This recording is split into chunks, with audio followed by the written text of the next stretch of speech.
السلام عليكم ورحمة الله متابعي قناة قنيطرة مدينة بوعكم في الفيديو. إذا نحن في بيرامي، تحديدا بين بيرامي الشرقية وبيرامي الجنوبية، قرب الطريق التي تسمى طريق ولاد مباركة وطريق الحنشة. جينا نديرو إطلالة على الطريق المدارية. كما كتعرفوا هاد الطريق استغرقت واحد الوقت طويل في الأشغال، وكانت مغلقة عدة سنوات بسبب مشاكل في نزع الملكية، وتم افتتاحها منذ بضعة سنوات فقط. ولكن كما ترون تم افتتاحها في اتجاه واحد، لأن الاتجاه الذي على اليمين هناك مشكل ديال خطوط التوتر العالي الكهربائية اللي حاضر بزاف، يمكن كتبان لكم في الفيديو.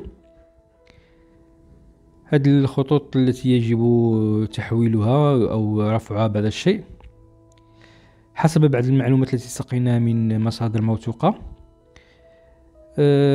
تلونساو بزاف لي مارشي باش يطلبوا من يجيو الشركات يحيدوا هاد، يغيروا الشكل أو يغيروا المكان ديال هاد خطوط التوتر العالي، ولكن للأسف جميع هاد المارشيات فشلوا لسبب أو لآخر.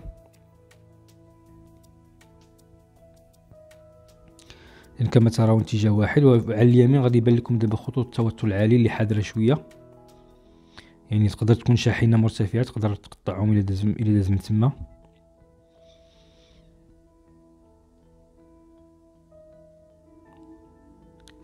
اذا نتمناو ان المارشيات اللي كتلونسيوهم الجماعه ينجحوا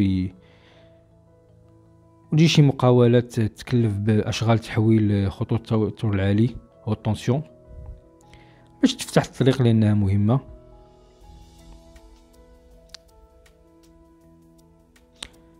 تذكير هذه الطريق المدارية تربط ما بين أحياء السكنية حتى المهدية.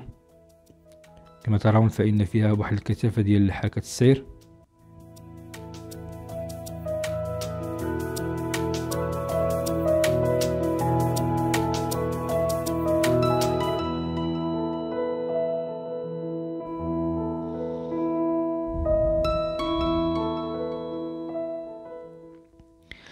إذا نخليكم مع هذا الفيديو، أتمنى أنه يكون مفيد لكم ويعجبكم. ما تنساوش ديما تدعمونا بلايك وتعليق، والسلام عليكم ورحمة الله.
إذا إلى هنا نصل لنهاية الفيديو، أتمنى أن يعجبكم وكان مفيد لكم. ما تنساوش ديما تدعمونا بلايك وتعليق، وإلى اللقاء في فيديو قادم إن شاء الله.